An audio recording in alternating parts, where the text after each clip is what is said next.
This conference will now be recorded. Welcome back to Live Talk with Dr. B. We are definitely be praying for her. She doesn't feel very well today. We are going to have some continued conversations.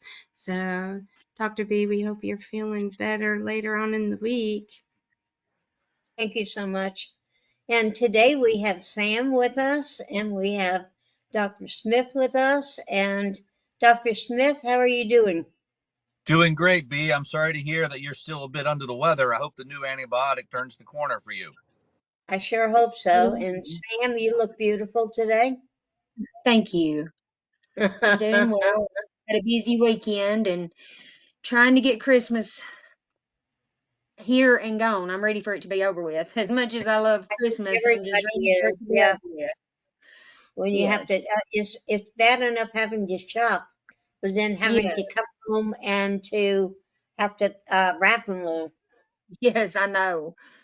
And then I And have my flower shop on top of that is usually really busy at Christmas actually. So I just got a big stack of orders in last night that oh was my kind of goodness. it's the biggest orders I've had this year, so I wasn't expecting that. Oh my goodness. Well, good for you though. It keeps me busy. I Well, enjoy that's a it. good thing. Keep Yeah. staying busy. That keeps staying busy. Mhm. Right. I'm sorry, Dr. Smith, but Christmas is here. Yes, it It is. All is. right. Chrissy, if we can, will the software allow us to look at a graphic today? All right, let's take a look. All right, all Yep. right. So Sam, um, Mhm. I want to go over again what we went over the other day. Okay. Okay. And Mother Nature is very good. Mother Nature is very good at simplicity and stability. Mhm. Mother Nature is very good at simplicity and stability. Okay? Yes. Life has been going on for hundreds of thousands of years. Mhm. There is a stability to life. Life changes, life adapts, but life has a stability about it. And one of the reasons that life is so stable is that Mother Nature builds in simplicity. Now, the graphic that we're looking at right there, Mhm. okay, this is the opposite of simplicity. Okay. This is complexity. When our people take the opioids, as we can see on the graphic here, we see damage up and down the gene. That Right. damage just in one place. It's all over the place. Right. Every see a blue column and a red column, that's an address. Mhm. And everywhere that the red column is bigger than the blue column, that's an address where a methyl, methyl methyl group has been added. A methyl group is nothing but one carbon with three hydrogens. It's the simplest thing in the world. Okay, think of it like almost like a thumbtack. Uh-huh. Okay, a small, tiny little thing. But with the opioids, we've added that methyl group all over the gene. We've made a real mess of things. Right. Okay, and Chrissy, if we could jump ahead to the next slide. And this is the one where what we're trying to show here is when we say there's been a poisoning, when we say that a methylation occurred, when we say that a methyl group has been added, this is it. That Mhm. little H is taken off, and Right. that little C is put on with three H's. The Mhm. one H is replaced with a C and three H's. In the world of life, that is the simplest thing you could possibly do.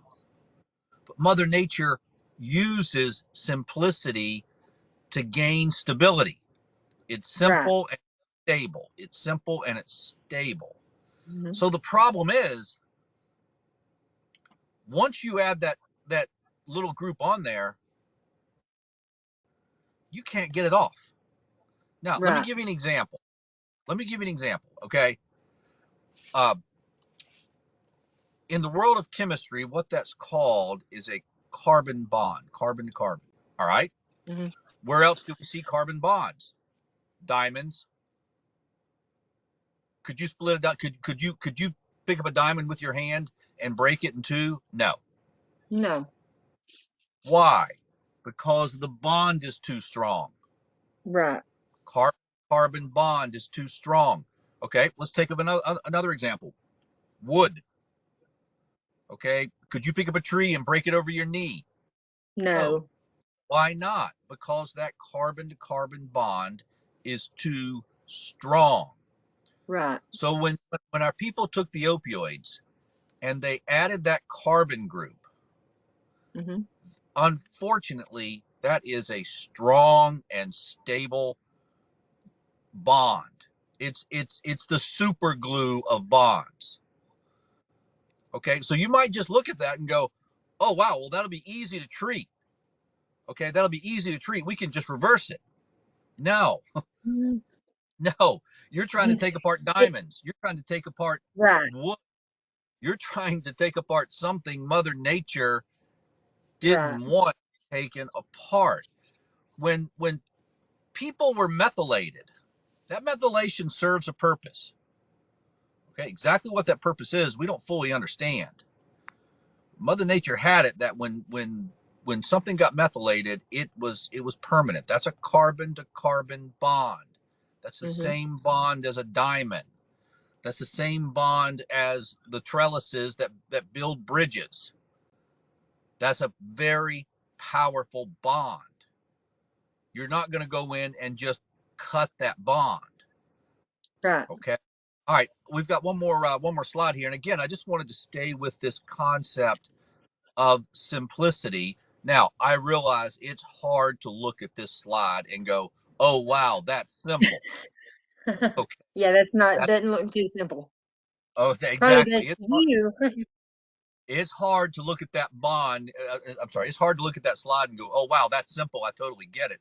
But what I wanted to point out here, Sam, I think this is really important, um, particularly as you go out into the world. I think it's important you have an understanding of exactly what it is you're talking about. These are Right. the catecholamines. These are the adrenalins. There are three of them in humans, and there's one of them in insects. And I put all four of them up here. The one in insects is the bottom left one. Okay. And what I wanted to show you, Sam, is do you see how amazingly similar these structures are? Yes. I mean, you see that one little ring, right? Mhm. Right. And that one little ring, it has, if you look closely, it has 6 points on it. Uh-huh. And it's the same little ring in all four of them. Right. And on every one of them, there's a few things shoved on the right, and there's a few Yeah. things shoved on the left. Exactly. Other than that, they are identical. Travis, how are you today, sir? Hey guys, sorry about that. I was having some Wi-Fi problems. No worries. No Okay. worries. No It's worries. usually me that's late, so no problem. Now, Sam, what we've been talking about is when our people go into withdrawal, when our people experience Mhm. the sick,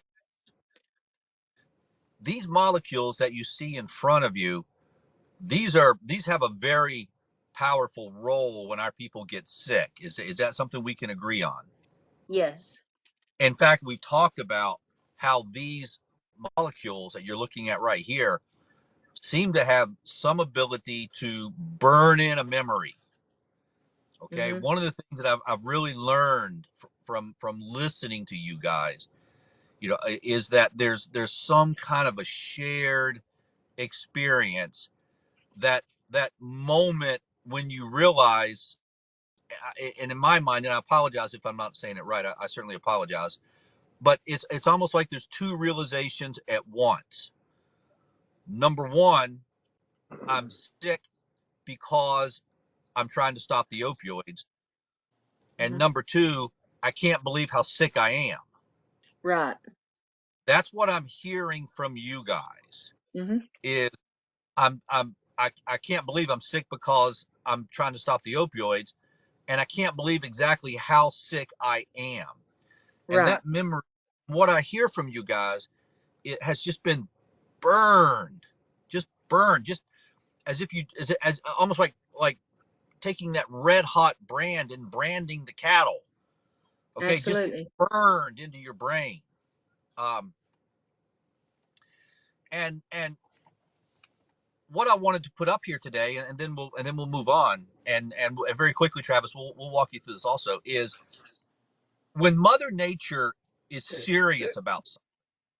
How do you know when Mother Nature is serious about something? Well, the answer is you know Mother Nature is serious about something when that something is simple. Okay? And these things that we're looking at today, these are very old, they are very primitive, and they are very simple.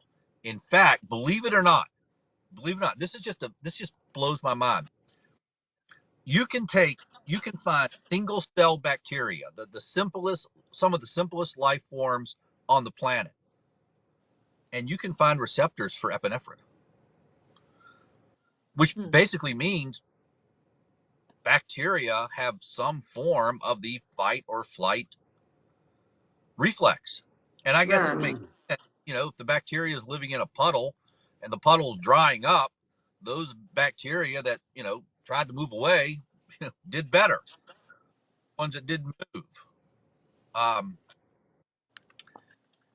and that's what we're looking at here is the simplicity of life itself. And why does it matter? Why does this simplicity matter?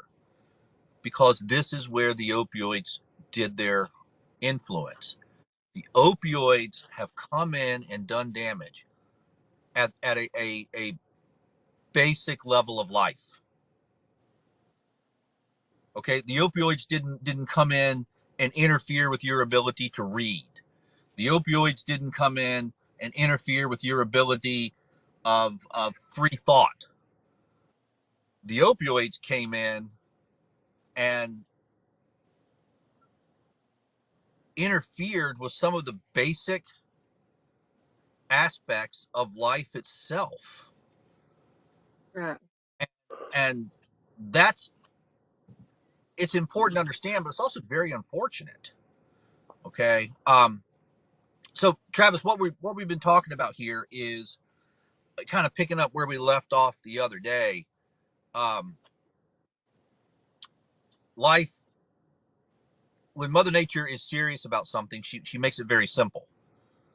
Okay, adding that carbon methyl group to the DNA, that's just simply an on-off switch, and that is not something you want to mess with. And unfortunately, that carbon to carbon bond, that's the very same bond that makes diamonds. That's the very same bond that makes wood.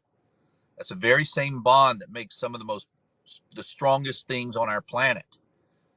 And that methylation is a carbon to carbon bond. It's unfortunate, but it's that way, which means reversing that thing is going to be a beast.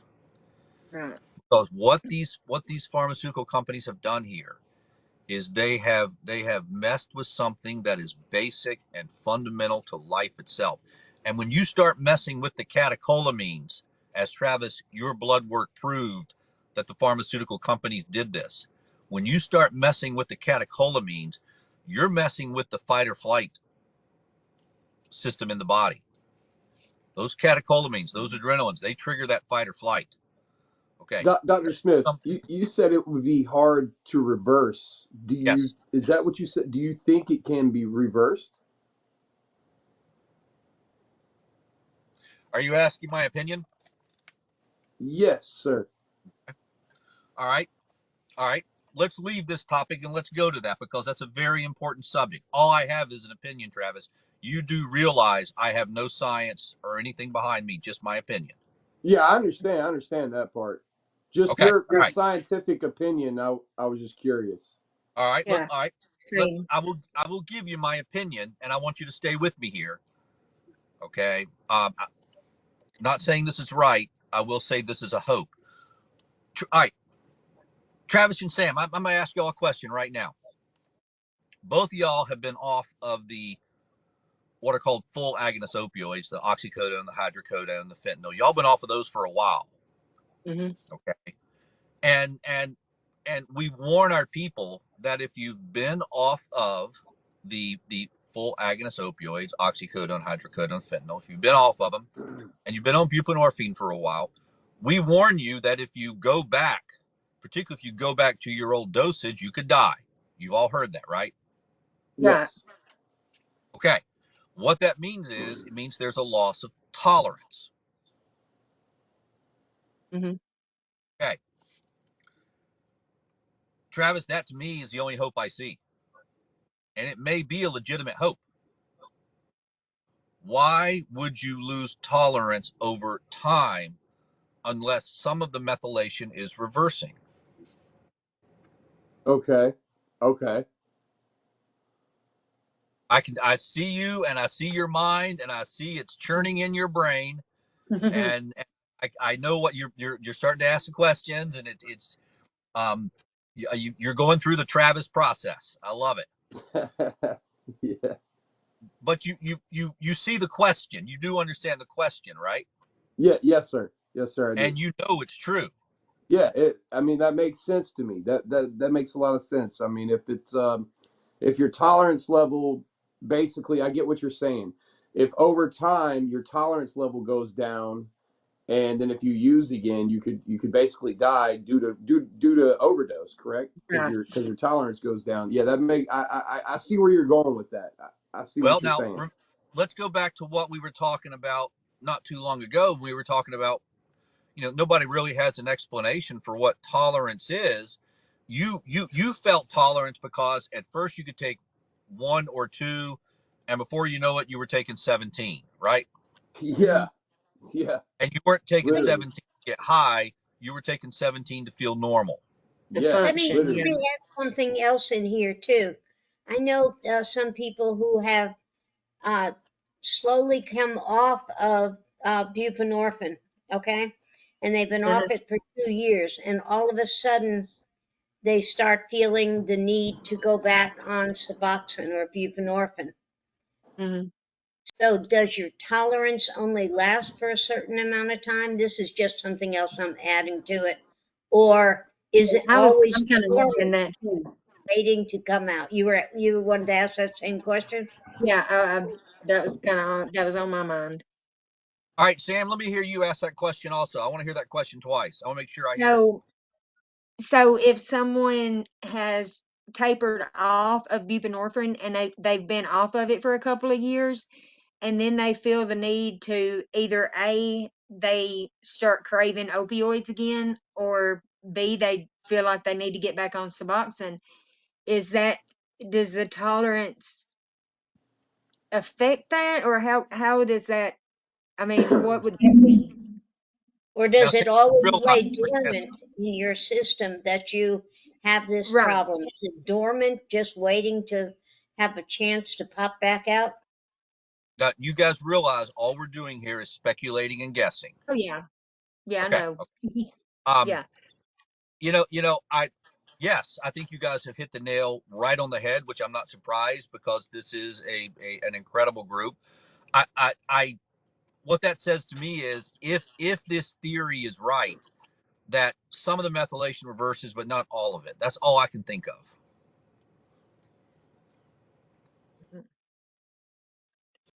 That would make I was sense. thinking that it lay dormant and it took one little thing to all of a sudden wake it Trigger it. up and yeah, Yeah. trigger it and There for it to are, come out. oddly enough, I was contacted last week about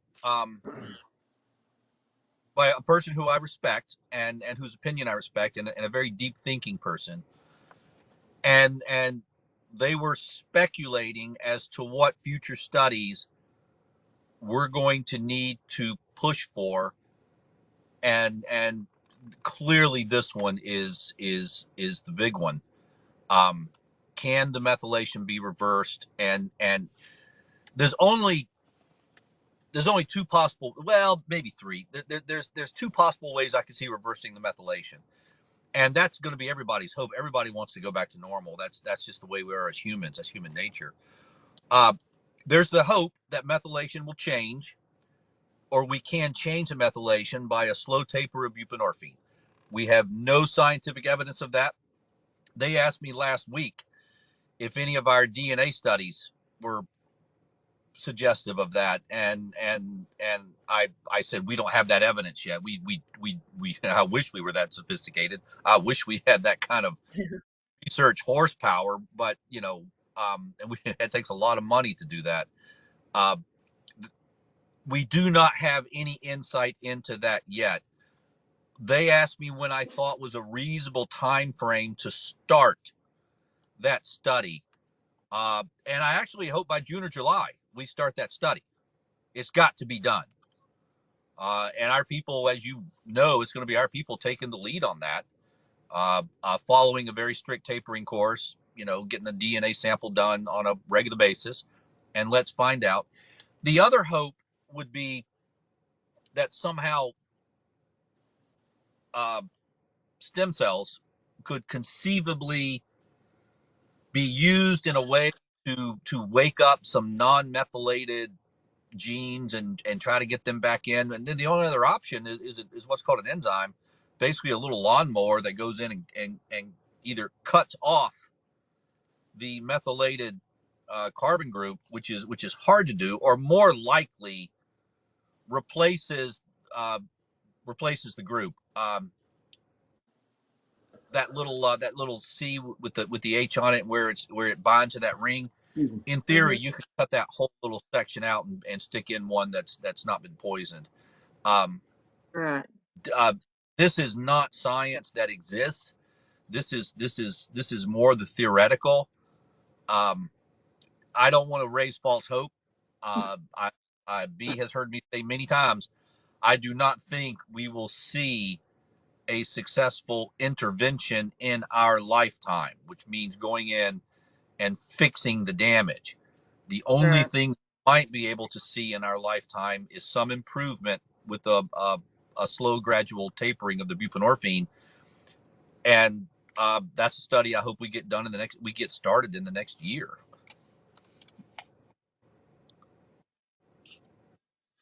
There are so Now, many studies that need to be done. It's mind-boggling. We need to find out whether or not this is passed down to our children. We need to find out if we can reverse this.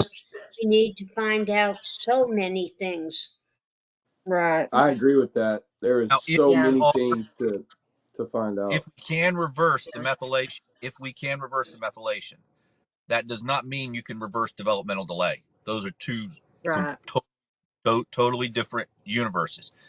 Sam, I do not believe in our lifetime or many generations to come we're going to see anything ability to reverse developmental delay. Oh, I don't either. And I really, I don't even know that we'll get to see a test that will prove that it is passed to our children or grandchildren. But just knowing that we have talked about this as much as we have, and that we've come up with what we have come up with, and we've seen just the research that we've seen on it, I pretty much know. I mean, we know. I know. So, Right. I feel so much better just knowing what I do know now, even if nothing gets done through the rest of this relating to that. I hope it does, but if it doesn't, you know, I know it's kind of impossible to, because I mean, like you said, there's nothing going to change or reverse the developmental delays. Nothing's going to reverse autism. Nothing's going to reverse um cerebral palsy or Down syndrome. So I mean, it's kind of like, I mean, it almost makes me feel guilty, because if the methylation can be reversed in myself, you see where I'm getting at? but Like, but it we can be don't have any reversed in proof. myself, but not my son, We don't well uh, we don't have any proof yet that the methylation can be reversed in Right, anybody. In right. fact, I mean, we're if it just came now to that. We're just now getting our test CLIA certified. We actually, Right.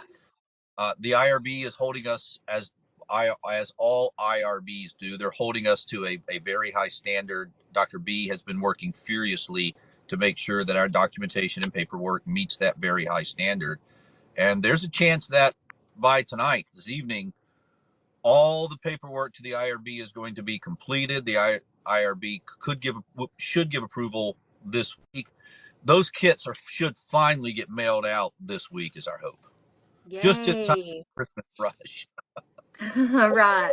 Just to know, That'd be an awesome Christmas present. just to I think know where the autism or the delayed development or Mhm. anything else comes from is a great movement. That is a yeah. step Yeah. forward. Absolutely. But I think once y'all get all this CLIA certification and the FDA approved and everything else for the Smith Mhm. test, and then once people start really putting what we're doing out in the public eye and it Mhm. catches on, they're going to be forced to do something. So they're probably going to be forced to run tests and forced to figure things out because once this thing really gets out into the open and the public starts paying attention to what we're doing, they're Right. going to have no choice but to do something. They Here's can't my just thing. I sit by think, and not do anything. right. I think people will listen if people are talking about it. That's what You I'm know, I saying. mean, Once it starts catching on and it right. goes viral or whatever they call it, Uh-huh. once people start really noticing what we're doing and what we figured out and what's going on and, what Dr. Mhm. Smith has done and all this other stuff, once they realize what opioids is doing to the body, to the DNA, to people, what it's Mhm. doing, I feel like, once we have scientific proof and it's certified and we have all this and here's the documents and people start, Yep. following what we're doing, I feel like that's when the government will get their butts into Yeah. gear and they'll try to do what I call covering up, which Cover up. Yeah. it's going to look like they're trying to do something now, Yep. but really they're just trying to cover their own butt, cover their Right. tracks. That's just that's poor Yep. choice of words, but that's all I But could it's the truth. think of at that time. But it that's what they do. Like when they have no other Mhm. choice, that's when they do something. And I feel Yeah. like once we get all the certifications in line, and then everybody really starts catching on to what we're doing and talking about it, Mhm. that's when they'll come in and they'll actually do something because I they'll do be too. forced to do it. Because the whole world's going to be looking at them. And they're going to be like, hey, Right. guys, right, you Yeah, found and this I out. actually feel like as we start this study and as we're doing this study, we're going to learn more. We can be doing 2 or Oh. 3 studies at one time because the information is going to be gathered and brought in. So there's a Mhm. possibility, well, don't you think, Dr. Smith, that we would be doing 2 or 3 studies at a time? There is no way it's been 30 minutes. Oh, yes. We just He got always does started. this to I us. need him to answer that question before you get on, Chrissy. Right. Dr. B, let's put it this way. If not us, then whom? That's right. Right. If not us, then whom? I think There is nobody else. that's kind of our little slogan. If not us, then who? Yep. That was not 30 minutes. I'm sorry. As always, it's I agree with Dr. Doug. time flies. Yeah, absolutely. When it's as interesting as this is, time just flies by. So, thank you so much, guys, for joining us today. And as always, I love the continued conversations. So, y'all have a blessed day. And thank you for joining us with Dr. B Live Talk, Monday through Thursday, 12:30 to 1. Thanks, guys. Have